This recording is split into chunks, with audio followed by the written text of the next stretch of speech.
이 10장의 주로 목자와 양의 매를 저는 6번에 걸쳐서 메들리로 설교를 했습니다. 이제 마지막에는 아버지와 나는 하나이니라 라고 했을 때에 유대인들이 아버지를 욕되게 했다. 그래서 이제 돌로 치려하고 또 예수를 이제 잡고자 했습니다. 39절에 10장 보면은, 그래서 우리 주님이 요한이 세례를 베풀러 간 시작했던 세례 요한이 세례 베풀었던 그 지역으로 다시 피신하고 있습니다. 그러는 가운데에 이제 예루살렘에서 거의 한 1.7마일 정도, 여기서 UTC 정도 될 것 같아요. 그곳에 베단이라는 마을이 있는데 그곳에 마리와 마르다, 나사로가 사는 마을입니다. 특별히 성경에 이렇게 마리아, 마르다, 나사로 이렇게 기록되어 있는 것으로 봐서는 그냥 보통 인물은 아니라는 것입니다. 보통 관심받지 못하는 인물을 여기다 기록할 리가 없습니다. 상당히 중요한 인물이기 때문에 성경이 기록하고 있는 것입니다. 마리아와 마르다와 그 다음에 나사로는 12장으로 건너가 보면 예수님이 유월절 기간 전에 그곳에 예루살렘에 들렸을 때 향유 옥합, 특별히 300데나리온 정도 가격에 가는, 300데나리온 우리가 상상할 수 없습니다만 오늘날 말하면 1년 품삯이라 생각하면 한 4, 5만 불 정도 되지 않을까 싶어요. 그런 정도의 가격이 들어가는 그 향유 옥합을 끼워서 발에 붓고 머리털로 씻는 그런 마리아의 모습을 볼 수가 있고요. 누가복음에도 보면은 우리 예수님께서 자주 예루살렘에 들리실 때 바로 그 집에서 머무르셨던 것 같아요. 그래서 마리아가 열심히 대접하고 음식을 준비하고 마리아는 예수님의 발치 앞에서 예수님의 말씀을 듣고, 그때 마리아가 예수님, 마리아 좀 보내주세요. 이 음식을 돕는데 그때 예수님께서 그런 말씀하지요. 마르다야, 마르다야, 내가 참 많은 일로 분주하구나. 좋은 일 같지만 한 가지 일만 했으면 좋겠다 하면서 뭐라고 하냐면, 이 마리아는 옳은 일, 선한 일을 선택했다. 그런 이야기를 합니다. 그런 내용들이 아주 중요한 메시지를 담고 있기 때문에 그런데 이렇게 기록을 남기고 있습니다. 그러니까 예루살렘에서 가까운 거리에 예수님이 오실 때마다 들려서 그곳에 머무시고 그 집을 축복하시고 또 환대를 받았던 바로 그 집이 마리아, 마르다, 또 나사로가 사는 그 집입니다. 성경에도 보면 그 어머니 아버지가 이름이 기록되어 있지 않습니다. 이것으로 보아서 어쩌면 조실부모한 가정입니다. 부모님들이 어렸을 때 다 돌아가시고 이 세 형제 자매들이 함께 오손도손 사는 행복한 가정입니다. 저도 이 가정들 신방에 보면 어느 집에 가면 참 여러 문구가 있습니다. 여러 문구들이 있는데 이 가정에 평화를 나보는 액자들도 붙여져 있는 데가 있고요. 예수님만 섬기는 우리 집, 그런 액자도 붙어 있고, 어느 집은 나는 예수님이 좋아요, 이런 것도 제가 발견하게 됩니다. 여하튼 예수님을 극진히 사랑하는 예수님 중심의 행복한 가정이었다는 것이 분명합니다. 여러분, 예수님이 예루살렘에 오실 때마다 그 집을 들리셨다는 것만 생각해 봐도 예수님이 또 이렇게 그 집을 극진히 사랑하는 그런 참 귀하게 여기는 가정이었다는 것을 보게 됩니다. 그런데 그 집에 지금 나사로가 병들었다는 소식이 전해졌습니다. 바로 여기 본문에 보면은 나사로가 병들어 죽게 되었습니다. 그래서 이 마리아와 마르다 누이들은 속히 예수님한테 한 사람을 보냅니다. 보내서 하는 이야기가, 주여 보시옵소서, 사랑하시는 자가 병들었나이다, 이렇게 말합니다. 여기 사랑하시는 자가 병들었다고 말합니다. 여기 사랑하시는 자는 누가 누구를 사랑한다는 말입니까? 예? 여러분이 한번 생각해요.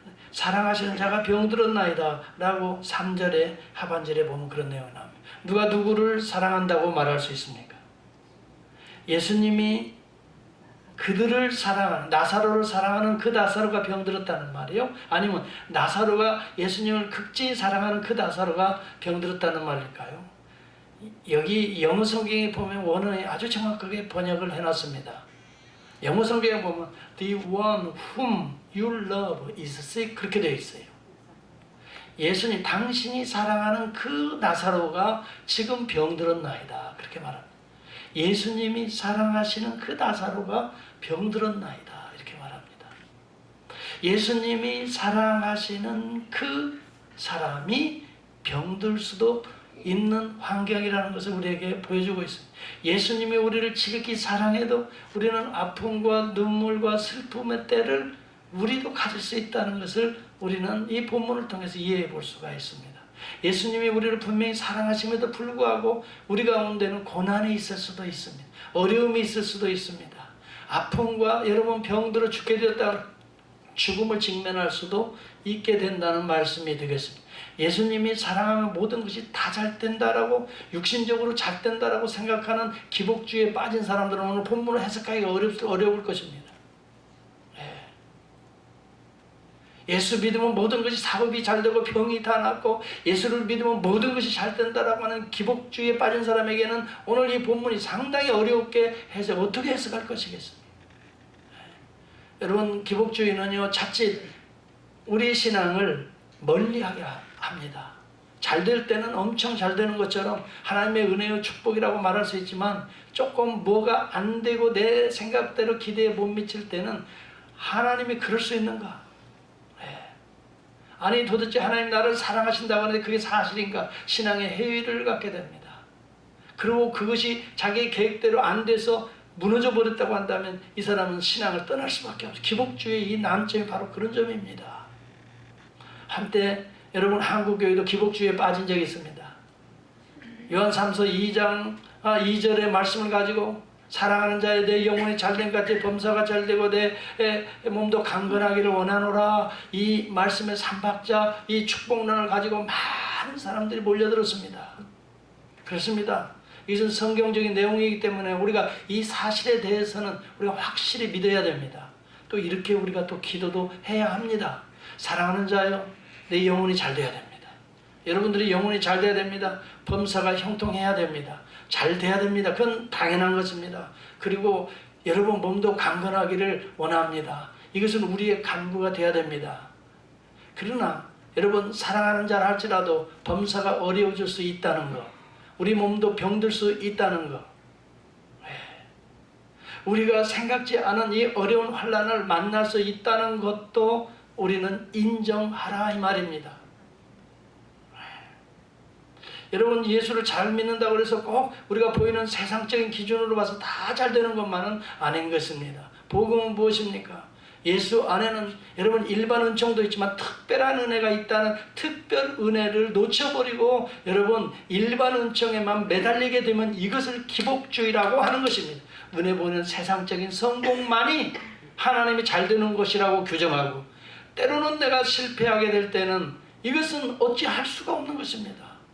특별한 은혜 가운데 이런 일반 은총이 있는 것이지 일반 은총이 여러분 우리의 목표가 아닌 것입니다. 세상의 성공, 세상의 육신적인 어떤 이 건강이 우리의 신앙의 목표와 목적도 사실은 아닌 것입니다. 어떤 사람들은 일반 은총을 가지고 여러분 특별 은총을 배제시킵니다. 이것을 기복주의라고 말하는 것입니다.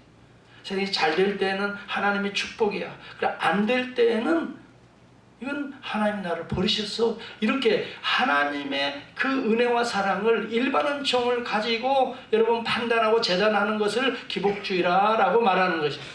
우리는 분명히 알아야 됩니다. 하나님의 일반 은총을 넘어서서 특별한 은혜가 우리 가운데 임하고 있다는 사실을 믿어야 될 줄을 믿습니다.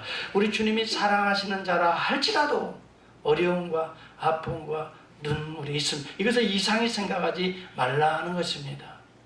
절대 이상한 것이 아닙니다. 이 세상에 살고 있기 때문에 우리 모두는 그러한 것들을 우리는 보고 있고 또 우리는 그러한 것들을 경험하고 있는 것입니다.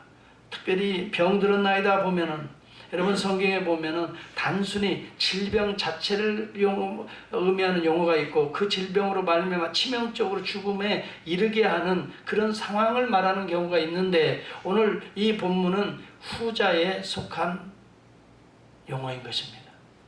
어떤 병인지는 모르겠지만 그 질병으로 인해서 이제 거의 죽을 단계가 가까이 오고 있습니다, 이 말입니다.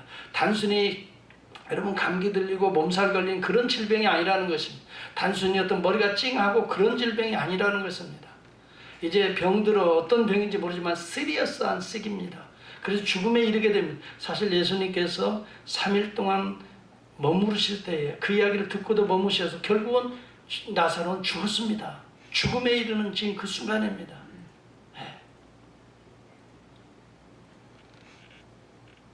여러분 이것은 좀 이상하지 않습니까? 하나님 그렇게 잘 사랑하는데 네.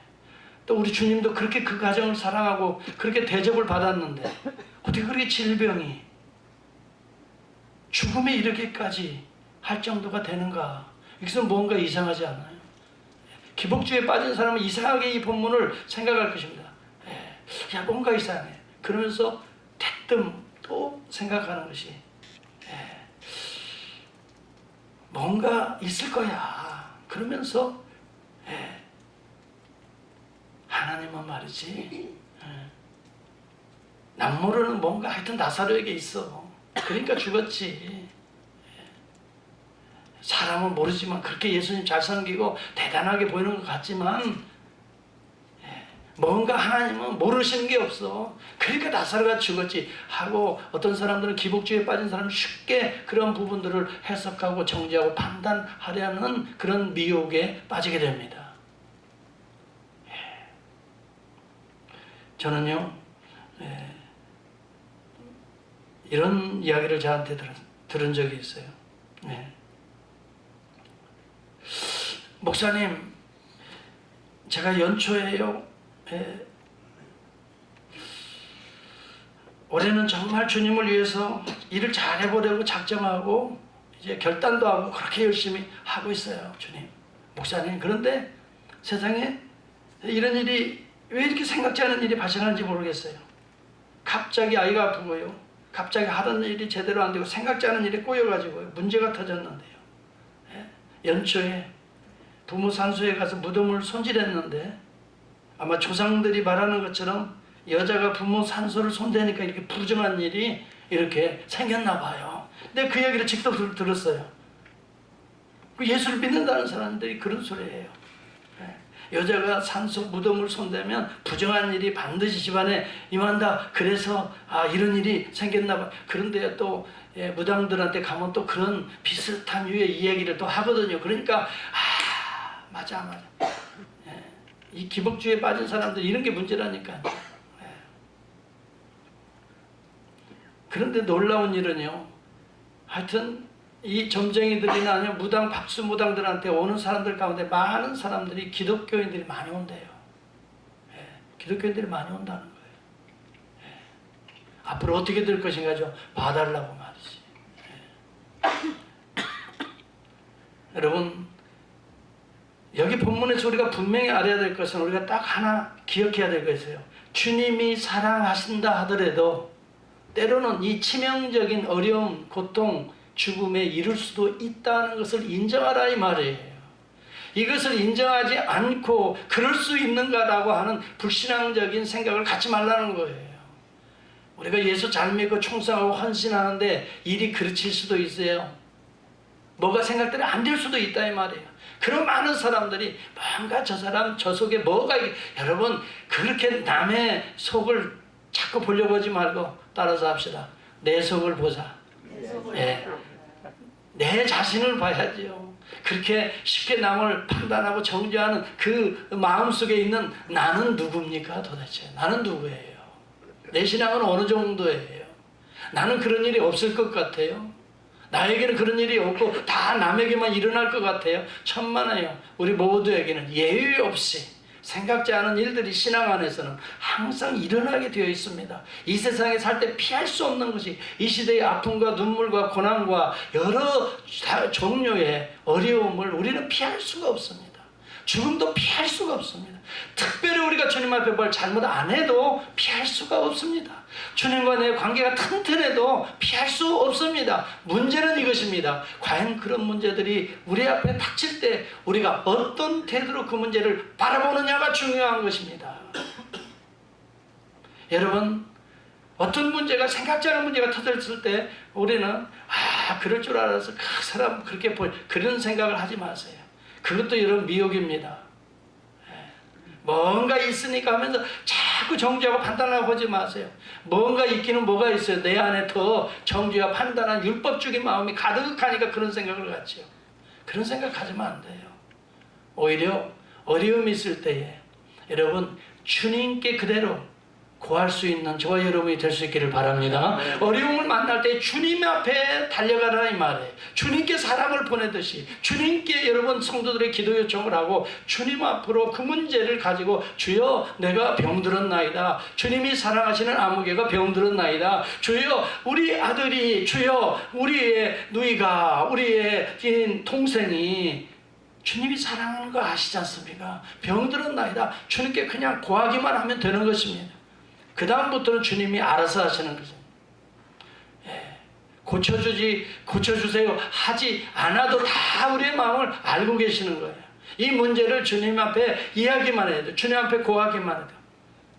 여러분 더치 슈치 목사님이라는 분이 하나의 책을 기도에 관한 책을 하나 썼어요.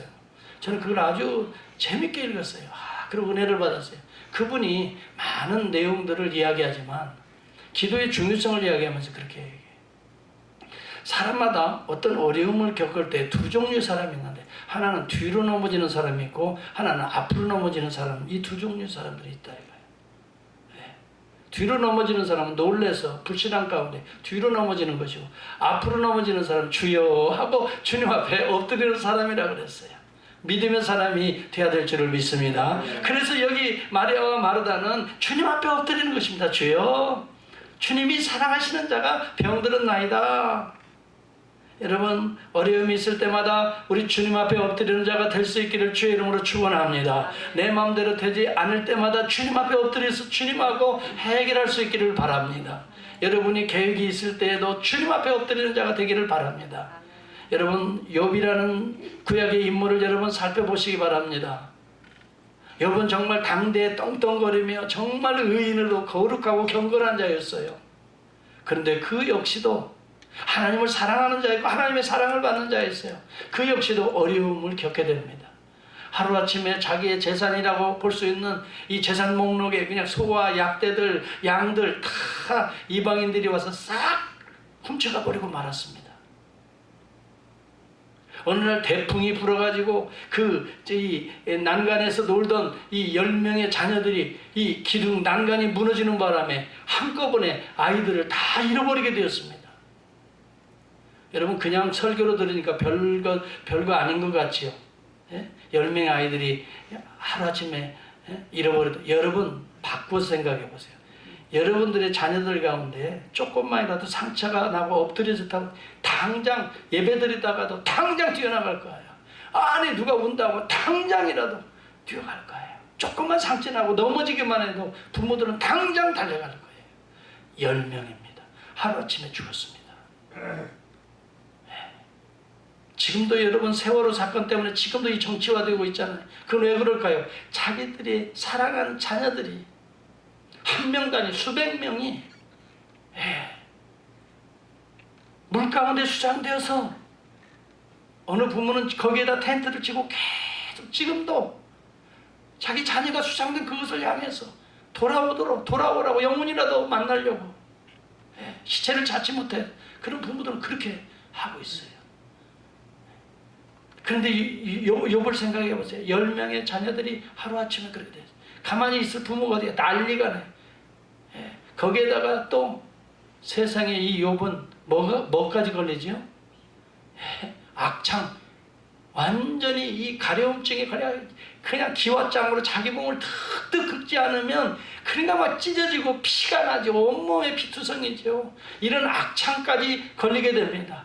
어느 누가 봐도 정말 그 와이프가 뭐라고 말을 합니까? 아니 하나님이 사랑하는데 이런 일이 도대체 있을 수 없어요. 차라리 하나님 저주하고 죽어버리라고 막 이 와이프가 막 그럽니다. 얼마나 속상하면 그러겠어요. 나는 어떻게 보면 그 말이 이해는 가지만 또 너무 또 심하게 그 선을 넘어가면 안 되는데 조금 넘어갔어요. 그건 넘어가면 아무리 화가 나도요, 욱해도요, 선이 있거든요. 근데 하여튼 넘어가긴 넘어갔습니다만은 그래도 그 마음은 이해가 가요. 정말 말은 그렇게 안 하지만 속으로는 진짜 그런 생각이 욥인들 없겠어요? 욥인들 없겠냐고요. 여러분 남자들은 안 우니까 그러지만은요, 속으로 우는 것이에요. 남자들은 속으로 운다고요. 자기 자녀들을 보고 그 아내는 막 엉엉 울고 막 가슴을 치면서 세상에 남편 가슴을 후려치면서 그렇게 믿던 하나님 저주하고 죽어버리라고 말할 정도인데 이 욥은 안 울겠어요. 속으로 운다고요. 그러면서도 갈등이 있으면서도 하나님 앞에 엎드리잖아요. 이 특징이란 말이에요. 욥의 아내는 뒤로 벌러덩 넘어진 것이고 이 욥은 앞으로 하나님 앞에 넘어진 거예요. 하나님 앞에 계속해서 웃음이 나와요. 정말 지금 상황에서 우리는 스토리를 아니까 되어지는 일을 아니까 웃음도 나오고 이렇게 평안하게 이야기를 듣지만은 막상 우리가 그런 일을 당하면요 정말 피눈물 날 것 같아요. 여러분 우리들의 자녀들이 문제가 생기잖아요. 자 그러면 정말 주고 싶어요. 주고 싶어.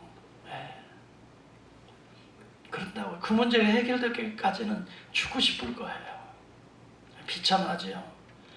하나님 사랑해야 돼요. 우리 주님 사랑하는 자가 병들었나이다. 주고 싶을 정도로 괴로운 상황이 우리에게 있어요. 그런데 문제는요, 이런 때 어떻게 해결하느냐 이 말이에요. 좌로 우로 보는 거 아니야. 뒤로 벌렁 넘어지는 것이 아니라 겸손하게 하나님 앞에 엎드리는 거예요. 주님께 구하는 거예요. 여기에 새로운 생명의 역사, 구속의 역사가 여기에서부터 시작된다 이거예요.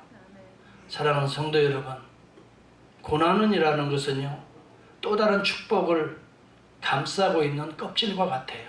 마치 밤송이가 고난이라고 하는 그것이 우리의 가슴을 찌르는 것 같지만 밤송이 껍질을 딱 벗겨보고 나면 그 안에 아름다운 우리에게 생명을 주는 이런 양식들이 감추어 있듯이 고난이라고 하는 것은 마치 그런 거나 같아요. 성도들의, 특별히 성도들의 고난이라는 것, 성도들의 아픔이라는 것, 성도들의 눈물이라는 것을 이 벗기고 나면 그 안에는 놀라운 하나님의 은혜가 있어요. 그렇기 때문에 주님께 엎드리시는 저와 여러분이 될 수 있기를 주의 이름으로 축원합니다. 주님께 엎드려야 되는 것입니다. 다른 사람을 찾아봐도 안 되고 뒤로 벌러당 누워서도 안 되는 것입니다. 주여, 사랑하시는 그가 병들었나이다. 여러분 욥은 계속해서 하나님을 향해 엎드립니다. 주님 앞에 엎드립니다. 그러면서 그는 이런 이야기를 고백합니다. 욥기 23절 10절에 보면 나의 가는 길을 오직 그만이 아시나니 그가 나를 단련하신 후에는 내가 정금같이 나오리라. 내 발이 그의 걸음을 따라 바로 따라갔으며 내가 그의 길을 지켜 치우치지 아니하였고 내가 그의 입술의 명령을 어기지 아니하고 일정한 음식보다 그의 입의 말씀을 귀히 여겼구나. 그는 뜻이 일정하시니 누가 능히 돌이키실까? 그 마음에 하고자 하시는 것이면 그것을 행하시나니 그런즉 내게 작정하신 그것을 이루실 것이라. 하나님의 절대 주권을 믿고 흔들리지 않고 계속해서 주님 앞에 엎드리고 있는 것입니다. 그러면서 그는 19장에서 이렇게 고백합니다. 내가 믿기에는, 내가 알기에는 그렇게 말합니다. 나의 구속자가 살아계시니, 따라서 합시다. 나의 구속자가 살아계시니. 여러분 우리 구속자는 예수 그리스도를 미리 보는 것입니다. 내 죄를, 모든 죄를 감당하시고 나를 그 죄로부터, 나의 아픔과 눈물과 절망과 죽음으로부터 나를 건져내실 구속자가 살아계시니 그랬어요. 구약에도 이 구속자를 믿은 인물이 욥입니다. 여러분 이것이 참 믿음인 것입니다. 조금 내 뜻대로 안 된다고, 내 계획대로 안 된다고, 아이고 하나님이 나를 사랑하시지 않아, 아이고 하나님이 그럴 줄 몰랐어. 여러분 뒤로 발랑 넘어지는 그런 고백이 아닙니다. 차라리 뭐 저주하고 죽으라고, 여러분 그렇게 너무 심각하게 넘지 말아야 선을 넘어가는 건 신앙인이 아닙니다. 참된 신앙인은 구속자가 살아계시니. 여러분 현재 여러분 어려운 문제들이 있습니까? 여러분을 곁에서 돕고 여러분을 그 문제로부터, 죄로부터 여러분 깨끗하게 치유하시고 여러분이 아파하는 그 문제를 감당해 나가실 그 한 분이 계십니다. 그분은 지금도 우리 위에 십자가에 돌아가시고 살아나시고 오늘도 성령을 부어주시는 구속자 예수 그리스도는 지금도 살아계십니다. 그분을 향할 때에 저와 여러분은 어떤 어려운 문제를 할지라도, 죽음이라 할지라도 죽음 너머의 새로운 생명을 우리에게 허락해 주시는 것입니다. 사랑하는 성도 여러분, 욥보다 더 큰 시련이 있는 자가 어디 있을까 생각을 해봅니다. 욥은 믿음으로 잘 이겨냈습니다. 그 구속자를 바라보면서 이겨냈습니다. 그러면서 그가 말합니다. 내가 죽게 되어 이제는 귀로만 들었는데 내가 눈으로 확실히 보나이다. 신앙을 이렇게 확실히 변화되었습니다. 그리고 하나님께서는 그 모든 어려운, 그리고 그가 사랑하는 모든 걸 다 회복해 주셨습니다. 하나님의 계획은 그를 연단시키시려고 하나님께서는 이렇게 어려운 시련의 과정을 허락해서 하셨던 것입니다. 사랑하는 자에게 임하는 고난이라고 하는 것은 죽을 병이 아니라 하나님의 영광을 위하는 병이신 것을 우리 주님이 오늘 또 말씀하고 있습니다. 나사로가 병들어 죽게 되었다 말하는데 우리 주님은 뭐라고 말합니까? 이 병은, 따라서 합시다. 죽을 병이 아니라, 좀 크게 해봐요. 죽을 병이 아니라. 왼쪽에는 소리가 잘 안 들려. 왼쪽에 다시 한번. 죽을 병이 아니라, 네, 하나님의 영광을 위하는 병이라 그랬어요. 그 일을 통해서 하나님이 뭔가 영광을 받으실 것이라 그랬어요. 성도들에게 닥치는 어려운 환난과 고난은 그것으로 인하여 우리가 절망하고 좌절하고 우리가 막 그런 어떤 그것으로 떨어지게 하는 게 아니라는 거예요. 저는요 가끔씩 한국에서 성공 좀 했다고 하시는 분들, 특히 정치인들, 경제인들 가운데 막 위에서 떨어져 죽는 사람들 보면 너무너무 가슴이 아파요. 거기까지 오르지도 못해요. 누가 어디 감히 그런 재벌 그룹에 오를 사람이 얼마나 있어요. 그리고 정치적으로 그렇게 성공한 사람이 얼마나 있어요. 대통령 정도 했으면 최고로 성공한 것이지요. 그런데 여러분 그 종국을 보면 어떻게 됐어요? 그 어려운 고비를 이겨내지 못해가지고 그 고비를, 그 고난과 환난을 조금 더 넘어서서, 그러니까 여러분 이 믿음, 이 복음을 선포하는 것이 대단히 중요하다는 거예요. 그들에게 복음이 있었다면, 정말 살아계신 예수 그리스도가 있었다면 그들은 그렇게 스스로 떨어지지 않았을 것입니다. 복음이, 그래서 우리는 증거해야 됩니다. 누구에게든지 복음이 필요합니다. 그분 문제가 아닙니다. 우리도 언젠가 그런 상상을 할 때가 있습니다. 어느 목사님도 그러더라고. 또 이런 얘기 나가면 또 곤란한가? 아니, 할까 말까. 너무 어려워가지고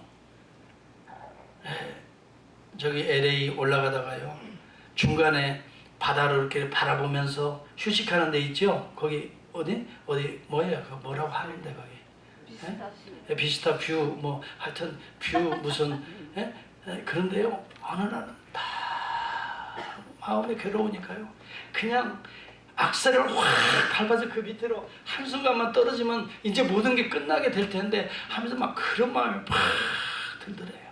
어느 목사님은 그러시더라고. 그런데 목사니까 또 그러면 안 되잖아요. 또 주님께 또 회개하고 쉬었다가 바람 쏘이고 다시 왔느라고 하면서 오죽했으면 그런 소리를 하게. 여러분 샌디에고예요. 제일 자살 확률이 많은 곳이 어딘지 아세요? 저기 코로나도 브릿지 제일 위에요. 거기서 많이들 떨어져 죽어요. 통계를 보니까 많이 떨어져. 거기에 보면요 죽기 전에 꼭 콜하라고 메시지가 붙어 있어요. 이리 전화하라고. 예. 여러분,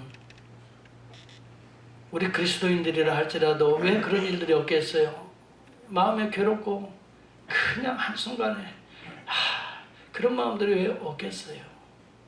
예. 그러나 성도들이 당하는 고난은 죽을 병이 아니라, 다시 한번 따라서, 죽을 병이 아니라 하나님의 영광을 드러낼 병이니라. 그것을 통해서 그걸 벗겨보면 아버지의 영광이 나타날 것이라. 여러분, 이러한 주님의 음성을 오늘 이 시간 저와 여러분이 들을 수 있기를 주의 이름으로 축원합니다. 어떤 어려움이 있습니까? 죽을 병 아닙니다. 민망하지만, 미안하지만 죽을 일 아닙니다. 우리 죽게 하시게 하나님이 내두지 않습니다. 하나님을 사랑하는 자 곧 그 뜻대로 부르심을 입은 자들에게는 모든 것이 합력하여 선을 이루느니라 라고 말하고 있습니다. 성경은 우리에게 분명히 가르칩니다. 하나님을 사랑하는 자, 이것을 점검해야 됩니다. 이것만 점검하면 됩니다. 진짜 내가 하나님을 사랑하는가? 우리 주님이 정말 나를 사랑하고 계신가? 하나님을 사랑하는 자 곧 그 뜻대로 부르심을 입은 자들에게는 모든 환난들, 어려움들이 합력하여서 마침내 구속, 선을 이루느니라. 하나님의 영광을 드러내느니라. 할렐루야. 아멘. 여러분, 어려움이 있습니까? 죽음 너머에 특별한 은혜가 있는 것을 믿으시기를 축복합니다. 여러분, 일반 은총 너머에 특별 은혜가 있습니다. 이것을 안 믿으면 일반 은총에 매달리는 것입니다. 있으면 좋아하고 없으면 짜증내고. 일반 은총에 매달리는 기복주의 신앙을 벗어나서 여러분, 일반적으로 바라보아서 조금 내 마음에 못 미친다 해도 그 넘어서 특별 은총을 의존하는 신앙의 사람이 되기를 축복합니다. 아멘. 특별 은총이 있습니다. 일반 은총을 넘어 우주 만물의 성공과 우리의 몸의 건강을 넘어서서 하나님의 손길이 있습니다. 하나님의 섭리하심이 있습니다. 주권적인 하나님의 뜻이 있습니다. 이것을 벗겨내면 하나님의 영광이 나타날 줄을 믿습니다. 지금 여러분 좀 잘 된다고 좋아할 것도 없고 안 된다고 낙심할 것도 그리스도인에게는 없는 것입니다. 좀 잘 되면 감사할 수 있기를 바랍니다. 안 되면 이 10장의 주로 목자와 양의 메들, 저는 6번에 걸쳐서 메들리로 설교를 했습니다. 이제 마지막에는 아버지와 나는 하나이니라 라고 했을 때 유대인들이 아버지를 욕되게 했다. 그래서 이제 돌로 치려하고 또 예수를 이제 잡고자 했습니다. 39절의 10장 보면은, 그래서 우리 주님이 요한이 세례를 베풀려고 시작했던 요한이 세례 베풀었던 그 지역으로 다시 피신하고 있습니다. 그러는 가운데에 이제 예루살렘에서 거의 한 1.7마일 정도, 여기서 한 UTC 정도 될 것 같아요. 그곳에 베단이라는 마을이 있는데 그곳에 마리와 마르다, 나사로가 사는 마을입니다. 특별히 성경에 이렇게 마리아, 마르다, 나사로 이렇게 기록되어 있는 것으로 봐서는 그냥 보통 인물은 아니라는 것입니다. 보통 관심받지 못하는 인물을 여기다 기록할 리가 없습니다. 상당히 중요한 인물이기 때문에 성경이 기록하고 있는 것입니다. 마리아와 마르다와 그 다음에 나사로는 12장으로 건너가 보면 예수님이 유월절 기간 전에 그곳에 예루살렘에 들렸을 때 향유 옥합, 특별히 300데나리온 정도 가격에 가는, 300데나리온 우리가 상상할 수 없습니다만 오늘날 말하면 1년 품삯이라 생각하면 한 4, 5만 불 정도 되지 않을까 싶어요. 그런 정도의 가격이 들어가는 그 향유 옥합을 끼워서 발에 붓고 머리털로 씻는 그런 마리아의 모습을 볼 수가 있고요. 누가복음에도 보면은 우리 예수님께서 자주 예루살렘에 들리실 때 바로 그 집에서 머무르셨던 것 같아요. 그래서 마리아가 열심히 대접하고 음식을 준비하고 마리아는 예수님의 발치 앞에서 예수님의 말씀을 듣고, 그때 마리아가 예수님, 마리아 좀 보내주세요. 이 음식을 돕는데 그때 예수님께서 그런 말씀하지요. 마르다야 마르다야, 내가 참 많은 일로 분주하구나. 좋은 일 같지만 한 가지 일만 했으면 좋겠다 하면서 뭐라고 하냐면 이 마리아는 옳은 일, 선한 일을 선택했다. 그런 이야기를 합니다. 그런 내용들이 아주 중요한 메시지를 담고 있기 때문에 그런데 이렇게 기록을 남기고 있습니다. 그러니까 예루살렘에서 가까운 거리에 예수님이 오실 때마다 들려서 그곳에 머무시고 그 집을 축복하시고 또 환대를 받았던 바로 그 집이 마리아, 마르다, 또 나사로가 사는 그 집입니다. 성경에도 보면 그 어머니 아버지가 이름이 기록되어 있지 않습니다. 이것으로 보아서 어쩌면 조실부모한 가정입니다. 부모님들이 어렸을 때 다 돌아가시고 이 세 형제 자매들이 함께 오손도손 사는 행복한 가정입니다. 저도 이 가정들 신방에 보면 어느 집에 가면 참 여러 문구가 있습니다. 여러 문구들이 있는데 이 가정에 평화를 나보는 액자들도 붙여져 있는 데가 있고요. 예수님만 섬기는 우리 집 그런 액자도 붙어 있고 어느 집은 나는 예수님이 좋아요 이런 것도 제가 발견하게 됩니다. 여하튼 예수님을 극진히 사랑하는 예수님 중심의 행복한 가정이었다는 것이 분명합니다. 여러분 예수님이 예루살렘에 오실 때마다 그 집을 들리셨다는 것만 생각해 봐도 예수님이 또 이렇게 그 집을 극진히 사랑하는 그런 참 귀하게 여기는 가정이었다는 것을 보게 됩니다. 그런데 그 집에 지금 나사로가 병들었다는 소식이 전해졌습니다. 바로 여기 본문에 보면은 나사로가 병들어 죽게 되었습니다. 그래서 이 마리아와 마르다 누이들은 속히 예수님한테 한 사람을 보냅니다. 보내서 하는 이야기가 주여 보시옵소서 사랑하시는 자가 병들었나이다 이렇게 말합니다. 여기 사랑하시는 자가 병들었다고 말합니다. 여기 사랑하시는 자는 누가 누구를 사랑한다는 말입니까? 예? 여러분이 한번 생각해요. 사랑하시는 자가 병들었나이다 라고 3절에 하반절에 보면 그런 내용이 나옵니다. 누가 누구를 사랑한다고 말할 수 있습니까?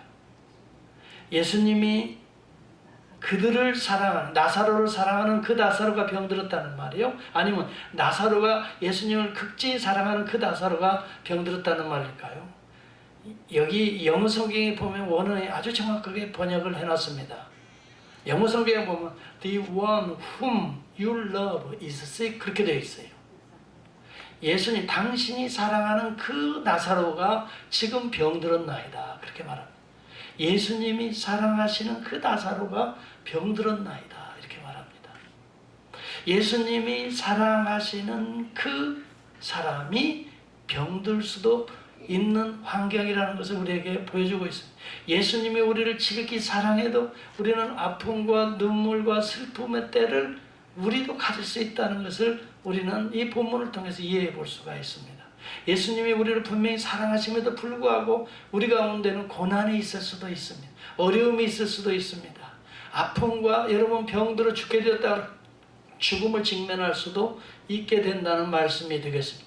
예수님이 사랑하면 모든 것이 다 잘 된다라고 육신적으로 잘 된다라고 생각하는 기복주의에 빠진 사람들은 오늘 본문을 해석하기가 어려울 것입니다.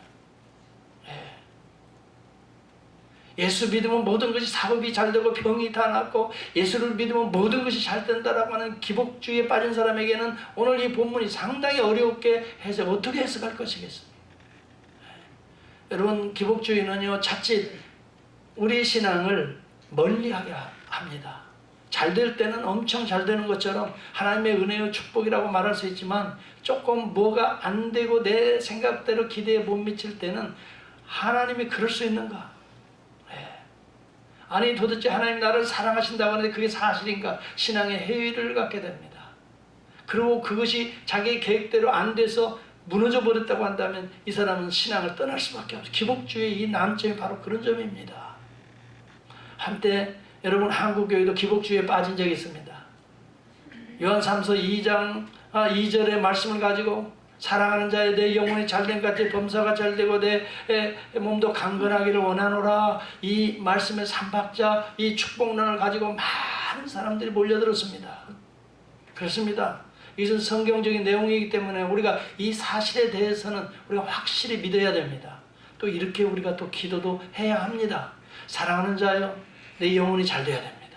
여러분들이 영혼이 잘 돼야 됩니다. 범사가 형통해야 됩니다. 잘 돼야 됩니다. 그건 당연한 것입니다. 그리고 여러분 몸도 강건하기를 원합니다. 이것은 우리의 간구가 돼야 됩니다. 그러나 여러분 사랑하는 자라 할지라도 범사가 어려워질 수 있다는 것, 우리 몸도 병들 수 있다는 것, 우리가 생각지 않은 이 어려운 환난을 만날 수 있다는 것도 우리는 인정하라 이 말입니다. 여러분 예수를 잘 믿는다고 해서 꼭 우리가 보이는 세상적인 기준으로 봐서 다 잘 되는 것만은 아닌 것입니다. 복음은 무엇입니까? 예수 안에는 여러분 일반 은총도 있지만 특별한 은혜가 있다는 특별 은혜를 놓쳐버리고 여러분 일반 은총에만 매달리게 되면 이것을 기복주의라고 하는 것입니다. 눈에 보이는 세상적인 성공만이 하나님이 잘 되는 것이라고 규정하고, 때로는 내가 실패하게 될 때는 이것은 어찌 할 수가 없는 것입니다. 특별한 은혜 가운데 이런 일반 은총이 있는 것이지, 일반 은총이 여러분 우리의 목표가 아닌 것입니다. 세상의 성공, 세상의 육신적인 어떤 이 건강이 우리의 신앙의 목표와 목적도 사실은 아닌 것입니다. 어떤 사람들은 일반 은총을 가지고 여러분 특별 은총을 배제시킵니다. 이것을 기복주의라고 말하는 것입니다. 세상이 잘 될 때는 하나님의 축복이야. 안 될 때는 이건 하나님 나를 버리셨어. 이렇게 하나님의 그 은혜와 사랑을 일반 은총을 가지고 여러분 판단하고 재단하는 것을 기복주의라고 말하는 것입니다. 우리는 분명히 알아야 됩니다. 하나님의 일반 은총을 넘어서서 특별한 은혜가 우리 가운데 임하고 있다는 사실을 믿어야 될 줄을 믿습니다. 우리 주님이 사랑하시는 자라 할지라도 어려움과 아픔과 눈물이 있습니다. 이것을 이상히 생각하지 말라 하는 것입니다. 절대 이상한 것이 아닙니다. 이 세상에 살고 있기 때문에 우리 모두는 그러한 것들을 우리는 보고 있고 또 우리는 그러한 것들을 경험하고 있는 것입니다. 특별히 병들은 나이다 보면은 여러분 성경에 보면은 단순히 질병 자체를 의미하는 용어가 있고 그 질병으로 말미암아 치명적으로 죽음에 이르게 하는 그런 상황을 말하는 경우가 있는데, 오늘 이 본문은 후자에 속한 용어인 것입니다. 어떤 병인지는 모르겠지만 그 질병으로 인해서 이제 거의 죽을 단계가 가까이 오고 있습니다 이 말입니다. 단순히 여러분 감기 들리고 몸살 걸린 그런 질병이 아니라는 것입니다. 단순히 어떤 머리가 찡하고 그런 질병이 아니라는 것입니다. 이제 병들어 어떤 병인지 모르지만 시리어스한 시기입니다. 그래서 죽음에 이르게 됩니다. 사실 예수님께서 3일 동안 머무르실 때에 그 이야기를 듣고도 머무셔서 결국은 나사로는 죽었습니다. 죽음에 이르는 지금 그 순간입니다. 네. 여러분 이것은 좀 이상하지 않습니까? 하나님 그렇게 잘 사랑하는데, 또 우리 주님도 그렇게 그 가정을 사랑하고 그렇게 대접을 받았는데 어떻게 그렇게 질병이 죽음에 이르기까지 할 정도가 되는가? 이것은 뭔가 이상하지 않아요? 기복주의에 빠진 사람은 이상하게 이 본문을 생각할 것입니다. 야 뭔가 이상해. 그러면서 대뜸 또 생각하는 것이 뭔가 있을 거야. 그러면서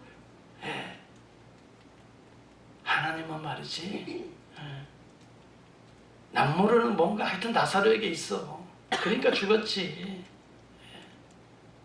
사람은 모르지만 그렇게 예수님 잘 섬기고 대단하게 보이는 것 같지만 뭔가 하나님은 모르시는 게 없어. 그러니까 나사로가 죽었지 하고 어떤 사람들은 기복주의에 빠진 사람은 쉽게 그런 부분들을 해석하고 정죄하고 판단하려는 그런 미혹에 빠지게 됩니다. 저는요 이런 이야기를 저한테 들은 적이 있어요. 목사님, 제가 연초에요 올해는 정말 주님을 위해서 일을 잘 해보려고 작정하고 이제 결단도 하고 그렇게 열심히 하고 있어요. 주님, 목사님, 그런데 세상에 이런 일이 왜 이렇게 생각지 않은 일이 발생하는지 모르겠어요. 갑자기 아이가 아프고요, 갑자기 하던 일이 제대로 안 되고 생각지 않은 일이 꼬여가지고 문제가 터졌는데요. 연초에 부모 산소에 가서 무덤을 손질했는데 아마 조상들이 말하는 것처럼 여자가 부모 산소를 손대니까 이렇게 부정한 일이 이렇게 생겼나 봐요. 근데 그 얘기를 직접 들었어요. 예수를 믿는다는 사람들이 그런 소리예요. 여자가 산소 무덤을 손대면 부정한 일이 반드시 집안에 임한다. 그래서 이런 일이 생겼나 봐. 그런데 또 무당들한테 가면 또 그런 비슷한 유의 이야기를 또 하거든요. 그러니까 맞아. 이 기복주의에 빠진 사람들 이런 게 문제라니까. 그런데 놀라운 일은요. 하여튼 이 점쟁이들이나 아니면 무당, 박수 무당들한테 오는 사람들 가운데 많은 사람들이 기독교인들이 많이 온대요. 기독교인들이 많이 온다는 거예요. 앞으로 어떻게 될 것인가 좀 봐달라고 말이지. 여러분, 여기 본문에서 우리가 분명히 알아야 될 것은 우리가 딱 하나 기억해야 될 것이에요. 주님이 사랑하신다 하더라도 때로는 이 치명적인 어려움, 고통, 죽음에 이를 수도 있다는 것을 인정하라 이 말이에요. 이것을 인정하지 않고 그럴 수 있는가라고 하는 불신앙적인 생각을 갖지 말라는 거예요. 우리가 예수 잘 믿고 충성하고 헌신하는데 일이 그르칠 수도 있어요. 뭐가 생각대로 안 될 수도 있다 이 말이에요. 그런 많은 사람들이 뭔가 저 사람 저 속에 뭐가 여러분 그렇게 남의 속을 자꾸 보려고 하지 말고 따라서 합시다. 내 속을 보자. 내 자신을 봐야지요. 그렇게 쉽게 남을 판단하고 정죄하는 그 마음속에 있는 나는 누굽니까 도대체? 나는 누구예요? 내 신앙은 어느 정도예요? 나는 그런 일이 없을 것 같아요? 나에게는 그런 일이 없고 다 남에게만 일어날 것 같아요? 천만에요. 우리 모두에게는 예외 없이 생각지 않은 일들이 신앙 안에서는 항상 일어나게 되어 있습니다. 이 세상에 살 때 피할 수 없는 것이 이 시대의 아픔과 눈물과 고난과 여러 종류의 어려움을 우리는 피할 수가 없습니다. 죽음도 피할 수가 없습니다. 특별히 우리가 주님 앞에 뭘 잘못 안 해도 피할 수가 없습니다. 주님과 내 관계가 튼튼해도 피할 수 없습니다. 문제는 이것입니다. 과연 그런 문제들이 우리 앞에 닥칠 때 우리가 어떤 태도로 그 문제를 바라보느냐가 중요한 것입니다. 여러분, 어떤 문제가 생각지 않은 문제가 터졌을 때 우리는 그럴 줄 알아서 그 사람 그렇게 그런 생각을 하지 마세요. 그것도 여러분 미혹입니다. 뭔가 있으니까 하면서 자꾸 정죄하고 판단하고 하지 마세요. 뭔가 있기는 뭐가 있어요. 내 안에 더 정죄와 판단한 율법적인 마음이 가득하니까 그런 생각을 갖지요. 그런 생각 가지면 안 돼요. 오히려 어려움이 있을 때에 여러분 주님께 그대로 구할 수 있는 저와 여러분이 될 수 있기를 바랍니다. 어려움을 만날 때 주님 앞에 달려가라 이 말이에요. 주님께 사람을 보내듯이 주님께 여러분 성도들의 기도 요청을 하고 주님 앞으로 그 문제를 가지고 주여 내가 병들었나이다. 주님이 사랑하시는 아무개가 병들었나이다. 주여 우리 아들이 주여 우리의 누이가 우리의 동생이 주님이 사랑하는 거 아시지 않습니까? 병들었나이다. 주님께 그냥 구하기만 하면 되는 것입니다. 그 다음부터는 주님이 알아서 하시는 것입니다. 고쳐주세요 하지 않아도 다 우리의 마음을 알고 계시는 거예요. 이 문제를 주님 앞에 이야기만 해야 돼요. 주님 앞에 고하기만 해야 돼요. 여러분 더치 슈치 목사님이라는 분이 하나의 책을 기도에 관한 책을 하나 썼어요. 저는 그걸 아주 재밌게 읽었어요. 그리고 은혜를 받았어요. 그분이 많은 내용들을 이야기하지만 기도의 중요성을 이야기하면서 그렇게 얘기해요. 사람마다 어떤 어려움을 겪을 때 두 종류의 사람이 있는데 하나는 뒤로 넘어지는 사람이 있고 하나는 앞으로 넘어지는 사람, 이 두 종류의 사람들이 있다 이거예요. 뒤로 넘어지는 사람은 놀래서 불신앙 가운데 뒤로 넘어지는 것이고 앞으로 넘어지는 사람은 주여 하고 주님 앞에 엎드리는 사람이라 그랬어요. 믿음의 사람이 되어야 될 줄을 믿습니다. 그래서 여기 마리아와 마르다는 주님 앞에 엎드리는 것입니다. 주여 주님이 사랑하시는 자가 병들었나이다. 여러분 어려움이 있을 때마다 우리 주님 앞에 엎드리는 자가 될 수 있기를 주의 이름으로 축원합니다. 내 마음대로 되지 않을 때마다 주님 앞에 엎드려서 주님하고 해결할 수 있기를 바랍니다. 여러분이 계획이 있을 때에도 주님 앞에 엎드리는 자가 되기를 바랍니다. 여러분 욥이라는 구약의 인물을 여러분 살펴보시기 바랍니다. 욥은 정말 당대에 떵떵거리며 정말 의인으로 거룩하고 경건한 자였어요. 그런데 그 역시도 하나님을 사랑하는 자이고 하나님의 사랑을 받는 자였어요. 그 역시도 어려움을 겪게 됩니다. 하루아침에 자기의 재산이라고 볼 수 있는 이 재산 목록에 그냥 소와 약대들, 양들 다 이방인들이 와서 싹 훔쳐가 버리고 말았습니다. 어느 날 대풍이 불어가지고 이 난간에서 놀던 이 10명의 자녀들이 이 기둥 난간이 무너지는 바람에 한꺼번에 아이들을 다 잃어버리게 되었습니다. 여러분 그냥 설교로 들으니까 별거 아닌 것 같지요. 예? 10명의 아이들이 하루아침에 잃어버려도 여러분 바꿔서 생각해 보세요. 여러분들의 자녀들 가운데 조금만이라도 상처가 나고 엎드려졌다고 당장 예배드리다가도 당장 뛰어나갈 거예요. 아니 누가 운다고 당장이라도 뛰어갈 거예요. 조금만 상처 나고 넘어지기만 해도 부모들은 당장 달려갈 거예요. 10명입니다. 하루아침에 죽었습니다. 지금도 여러분 세월호 사건 때문에 지금도 이 정치화되고 있잖아요. 그건 왜 그럴까요? 자기들이 사랑하는 자녀들이 한 명 단위 수백 명이 물 가운데 수장되어서 어느 부모는 거기에다 텐트를 치고 계속 지금도 자기 자녀가 수장된 그것을 향해서 돌아오라고 영혼이라도 만나려고 시체를 찾지 못해. 그런 부모들은 그렇게 하고 있어요. 그런데 욥을 생각해 보세요. 10명의 자녀들이 하루아침에 그렇게 됐어요. 가만히 있을 부모가 어디야? 난리가 나요. 거기에다가 또 세상에 이 욥은 뭐까지 걸리죠? 악창. 완전히 이 가려움증에 걸려 그냥 기와장으로 자기 몸을 득득 긁지 않으면 그러니까 막 찢어지고 피가 나죠. 온몸에 피투성이죠. 이런 악창까지 걸리게 됩니다. 어느 누가 봐도 정말 그 와이프가 뭐라고 말을 합니까? 아니 하나님이 사랑하는데 이런 일이 도대체 있을 수 없어요. 차라리 하나님 저주하고 죽어버리라고 막 이 와이프가 막 그럽니다. 얼마나 속상하면 그러겠어요. 나는 어떻게 보면 그 말이 이해는 가지만 또 너무 또 심하게 그 선을 넘어가면 안 되는데 조금 넘어갔어요. 그건 넘어가면 아무리 화가 나도요, 욱해도요 선이 있거든요. 근데 하여튼 넘어가긴 넘어갔습니다만은 그래도 그 마음은 이해가 가요. 정말 말은 그렇게 안 하지만 속으로는 진짜 그런 생각이 욥인들 없겠어요? 욥인들 없겠냐고요. 여러분 남자들은 안 우니까 그러지만은요 속으로 우는 것이에요. 남자들은 속으로 운다고요. 자기 자녀들을 보고 그 아내는 막 엉엉 울고 막 가슴을 치면서 세상에 남편 가슴을 후려치면서 그렇게 믿던 하나님 저주하고 죽어버리라고 말할 정도인데 이 욥은 안 울겠어요. 속으로 운다고요. 그러면서도 갈등이 있으면서도 하나님 앞에 엎드리잖아요. 이 특징이란 말이에요. 욥의 아내는 뒤로 벌러덩 넘어진 것이고 이 욥은 앞으로 하나님 앞에 넘어진 거예요. 하나님 앞에 계속해서 웃음이 나와요. 정말 지금 상황에서 우리는 스토리를 아니까 되어지는 일을 아니까 웃음도 나오고 이렇게 평안하게 이야기를 듣지만은 막상 우리가 그런 일을 당하면요 정말 피눈물 날 것 같아요.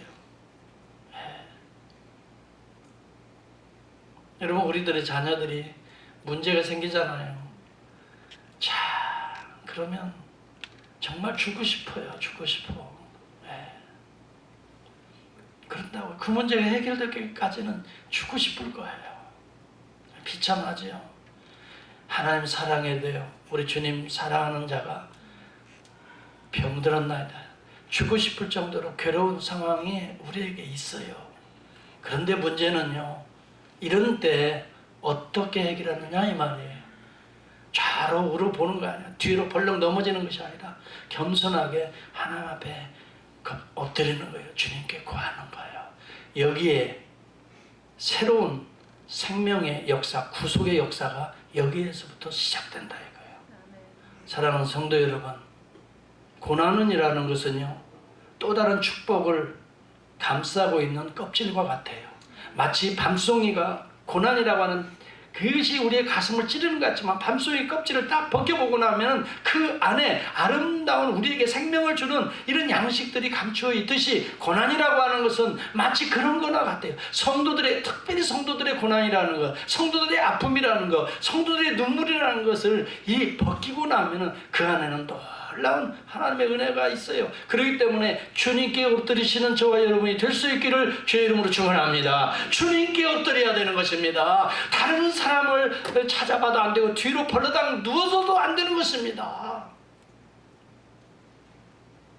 주여, 사랑하시는 그가 병들었나이다. 여러분, 욥은 계속해서 하나님을 향해 엎드립니다. 주님 앞에 엎드립니다. 그러면서 그는 이런 이야기를 고백합니다.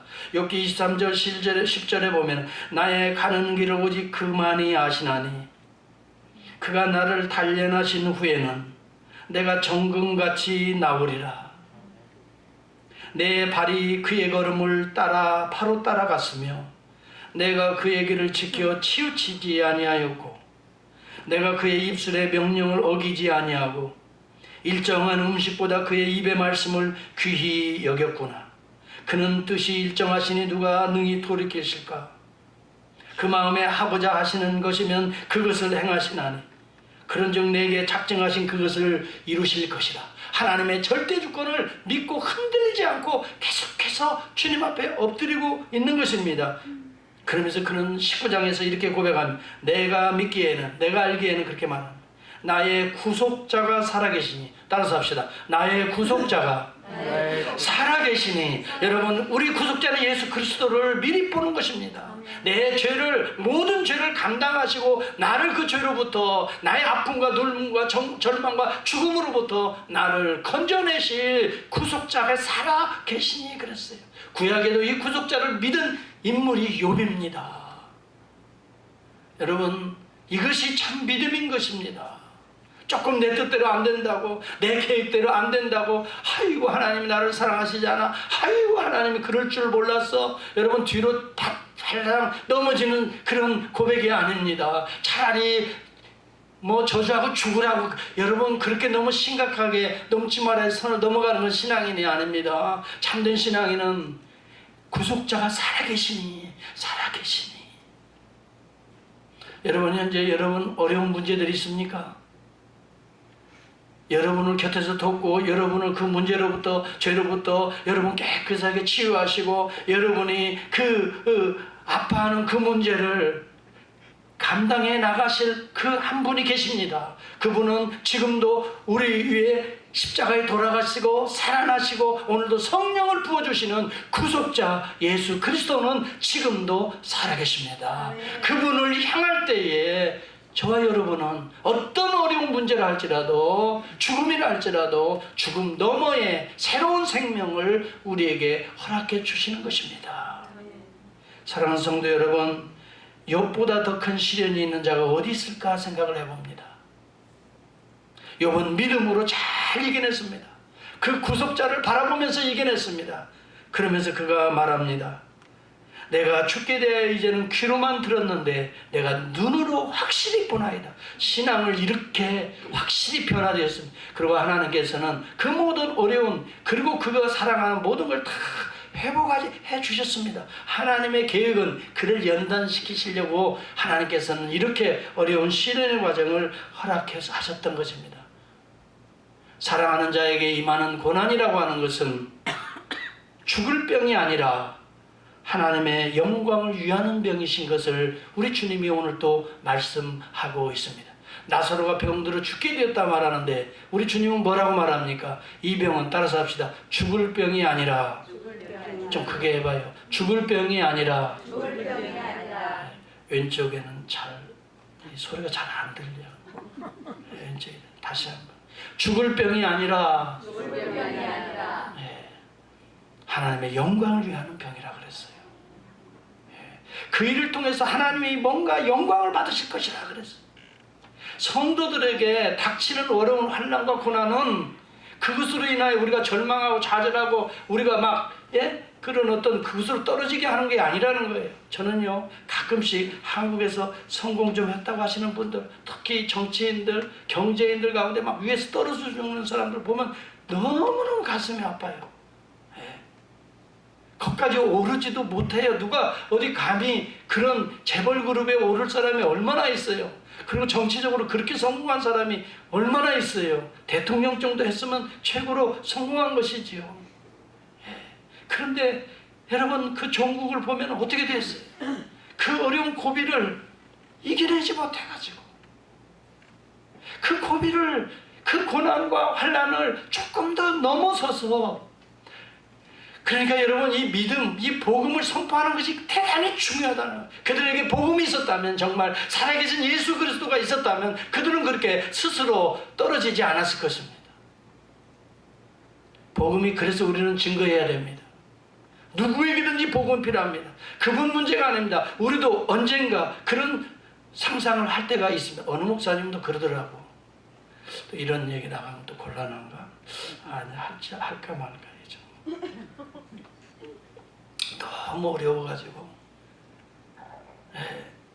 저기 LA 올라가다가요, 중간에 바다를 이렇게 바라보면서 휴식하는 데 있죠? 거기 어디 뭐예요? 그 뭐라고 하는데 거기?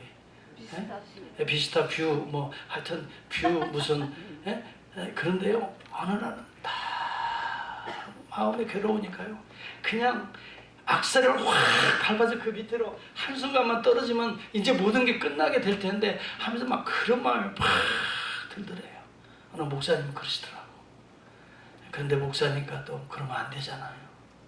또 주님께 또 회개하고 쉬었다가 바람 쏘이고 다시 왔느라고 합니다. 오죽했으면 그런 소리를 하게. 여러분, 샌디에고예요. 제일 자살 확률이 많은 곳이 어딘지 아세요? 저기 코로나도 브릿지 제일 위에요. 거기서 많이들 떨어져 죽어요. 통계를 보니까 많이 떨어져. 거기에 보면요, 죽기 전에 꼭 콜하라고 메시지가 붙어 있어요. 이리 전화하라고. 여러분, 우리 그리스도인들이라 할지라도 왜 그런 일들이 없겠어요? 마음에 괴롭고 그냥 한순간에 그런 마음들이 왜 없겠어요? 그러나 성도들이 당하는 고난은 죽을 병이 아니라, 다시 한번 따라서, 죽을 병이 아니라 하나님의 영광을 드러낼 병이니라. 그것을 통해서 그걸 벗겨보면 아버지의 영광이 나타날 것이라. 여러분, 이러한 주님의 음성을 오늘 이 시간 저와 여러분이 들을 수 있기를 주의 이름으로 축원합니다. 어떤 어려움이 있습니까? 죽을 병 아닙니다. 민망하지만, 미안하지만 죽을 일 아닙니다. 우리 죽게 하시게 하나님이 내두지 않습니다. 하나님을 사랑하는 자, 곧 그 뜻대로 부르심을 입은 자들에게는 모든 것이 합력하여 선을 이루느니라 라고 말하고 있습니다. 성경은 우리에게 분명히 가르칩니다. 하나님을 사랑하는 자, 이것을 점검해야 됩니다. 이것만 점검하면 됩니다. 진짜 내가 하나님을 사랑하는가? 우리 주님이 정말 나를 사랑하고 계신가? 하나님을 사랑하는 자, 곧 그 뜻대로 부르심을 입은 자들에게는 모든 환난들, 어려움들이 합력하여서 마침내 구속, 선을 이루느니라. 하나님의 영광을 드러내느니라. 할렐루야. 아멘. 여러분, 어려움이 있습니까? 죽음 너머에 특별한 은혜가 있는 것을 믿으시기를 축복합니다. 여러분, 일반 은총 너머에 특별 은혜가 있습니다. 이것을 안 믿으면 일반 은총에 매달리는 것입니다. 있으면 좋아하고 없으면 짜증내고, 일반 은총에 매달리는 기복주의 신앙을 벗어나서, 여러분, 일반적으로 바라보아서 조금 내 마음에 못 미친다 하더라도 그 넘어서 특별 은총을 의존하는 신앙의 사람이 되기를 축복합니다. 아멘. 특별 은총이 있습니다. 일반 은총을 넘어 우주 만물의 성공과 우리의 몸의 건강을 넘어서서 하나님의 손길이 있습니다. 하나님의 섭리하심이 있습니다. 주권적인 하나님의 뜻이 있습니다. 이것을 벗겨내면 하나님의 영광이 나타날 줄을 믿습니다. 지금 여러분 좀 잘 된다고 좋아할 것도 없고 안 된다고 낙심할 것도 그리스도인에게는 없는 것입니다. 좀 잘 되면 감사할 수 있기를 바랍니다. 안 되면 수 있기를 주의 이름으로 축원합니다. 여러분, 우리는 일반 은총에 매달리는 자가 아닙니다. 그것 때문에 좌절하거나 기뻐하는 자가 아닙니다. 그걸 넘어서서 감사하고 그것을 기대하고 기다리고 소망하는 자, 기도하는 자입니다. 여러분, 사랑하시는 자도 죽을 때가 있습니다. 그렇지만 죽음 너머에 새로운 생명으로 구속되는 것이 우리 몸의 구속을 기다린다라고 성경은 말합니다. 예수 그리스도는 십자가 위에서 사흘 만에 부활하셨습니다. 죽음 십자가를 넘어서셨습니다. 그래서 이 나사로의 이 사건도 예수 그리스도의 십자가의 죽음의 절정과 더불어서 부활하실 것을 예표적으로 보여주는 사건이요, 예수 안에 있는 성도들도 죽을 병이 아니다라는 것을 보여주는 사건이 바로 오늘 본문의 사건입니다. 저와 여러분은 이 믿음으로 이겨낼 수 있기를 주의 이름으로 축원합니다. 보통 사람들은 일반 은총에 매달려 삽니다. 뭐 잘 되면 성공이라고 하고, 안 되면 이거 뭐 이 사람 저 사람 쫓아다니고 무당까지도 쫓아다니는 사람들. 교회 나간다고 하면 교회도 이 세상적인 거 이런 걸 바라보기 위해서 마치 이것이 나타나면 대단한 축복이고, 그렇지 않으면 여러분 일반 은총에 매달리지 마세요. 요셉이라는 사람은 일반 은총에 매달리지 않았어요. 요셉이 고난받고 어려움을 겪어요. 그런다고 그가 낙심하고 절망한 그런 게 없어요. 또 여러분, 애굽에 팔리지요. 팔려서 누구 집으로 가지? 보디발의 집에 가지요. 보디발의 아내가 미워가지요. 그러면서 뭐라고 말을 합니까? 너 나하고 오늘 좀 눈만 맞아서 기분만 서로 좋아지면 앞으로 어떻게 된다고요? 앞으로 네 자리는 보장돼. 내가 책임질 수 있어. 내가 책임져. 그러면 야, 하나님께서 이 길을 또 열어주신다 하고 또 그냥 눈이 맞아. 또 이렇게 또 아주 이 기복주의들은 여러분, 세상의 성공이 하나님 원하는 거 아니에요. 절대 오해하지 마세요. 일반 은총에 매달리지 말라는 거라고요. 우리 하나님은 그런 분 아니에요. 뭐라고 말을 해요? 요셉은 특별 은총에 매달려 있죠. 내가 이 큰 악을 행하여 여호와 앞에 어찌 범죄하려고 그랬어요. 불륜을 저지른다는 것은 하나님이 싫어하시는 악이라고 규정을 합니다. 이것을 이용해 성공가도록 가는 그런 것이 아닙니다. 이것을 특별한 하나님의 은혜 아래 머무는 자의 모습이라 이 말입니다. 그걸 거절합니다. 옥살이를 들어갑니다. 그 누명을 써서 이제 옥에 갇히게 되는, 무려 2년을 갇혀. 거기서 한 번도 내가 그때 말이야 이렇게 후회한 적도 없어요. 내가 내 자신의 죄를, 의를, 내 자신이 잘못하지 않은 걸 강변하면 강변할수록 그 여자가 어떻게 될까요? 더 공경에 빠져서 그 여자의 가정이 또 그렇게 해서 그 가정이 어떻게 돼요? 망가지게 되고 이혼하게 되고, 또 그렇게 되면 어려울까 봐 자기가 다 뒤집어 쓴 거 아니에요. 그렇게 뒤집어 쓰고 그냥 옥살이 2년을 그대로 한 거 아니에요. 하나님께서요, 글을 올리시잖아요. 때가 돼요. 그러니까 야, 거 봐라, 그렇게 살면 성공한다. 이게 기복주의라니까요. 여러분, 요셉의 총리 대신이 돼서 성공이 아닙니다. 그 자리를 이용해서 하나님의 구원의 역사가 시작되기 때문에 하나님의 특별한 은혜가 그 자리를 통해서 나타나고 있는 거예요. 그래서 여러분, 애굽에 있는 70인 가족을 다 이제 가나안에 있는 70인 가족을 다 구원하는 역사를 그가 감당하는 거예요. 그리고 이스라엘이라는 민족을 잉태하게 하는 그 자리를 누가 만들어요? 요셉이 만들고 있는 거예요. 때가 되어 모세를 통해서 이스라엘이라는 민족이 구원받는 역사의 그 첫 번째 장을 요셉이 만들고 있는 거예요. 이것을 특별한 은혜라고 하는 거예요. 이것을 진정한 의미에서 그리스도인은 성공이라고 말하는 것이지, 요셉이 총리 대신 자리에 앉아서 왕이 타는 금수레를 타고 떵떵거리는 것을 우리는 성공이라고 하지 않는 거예요. 여러분은 무엇을 기대하고 신앙생활합니까? 여러분이 당하는 고난이 있을 때마다 신앙이, 기복주의에 빠진 사람들은 항상 그때마다 신앙이 다운될 겁니다. 잘 되면 기분이 좋아져 막 신나게 일합니다. 안 되면 그때부터 풀이 죽어가지고 이제 교회를 나갈까 말까까지 고민하게 됩니다. 이 기복주의 사는 사람들이에요. 여러분들은 그러지 마세요. 사랑하는 자에게도 어려움이 찾아와요. 그럴수록 앞으로 더 엎드릴 수 있기를 바랍니다. 주님을 향하여 더 기도할 수 있기를 바랍니다. 그랬을 때 하나님께서 그를 통해 영광으로 그 껍질을 벗겨주시는 거예요. 여러분, 그래서 이것은 죽을 병이 아니라 하나님의 영광을 나타내는 것이다. 예. 이런 믿음으로 나아가는 저와 여러분이 될 수 있기를 주의 이름으로 축복합니다. 아멘. 아멘. 옆에 분들 보고 인사 한번 합시다. 당신을 보니 껍질을 좀 벗겨야 될 것 같아. 예. 어려움이 많지. 예. 어려움이 많지. 예. 벗기면 돼. 그 안에 하나님이 놀라운 비밀스러운 축복을 담겨져 있어. 이제 껍질만 좀 벗겨요. 벗기는 것을 기도라고 나는 봐요. 예배라고 봐요. 열심히 주님 앞에 엎드리는 것이라고 봐요. 주님께 고백하는 것이라고 봐요. 그러면 하나님이 성령을 통해 벗겨주실 때 이것은 죽을 병이 아니라 놀라운 영광의 자리로 오르게 하시는 하나님의 은총을 담고 있는 거였어요. 은총을 덮고 있는 거였어요. 껍질을 벗기는 저와 여러분이 될 수 있기를 주의 이름으로 축원합니다. 기도하겠습니다.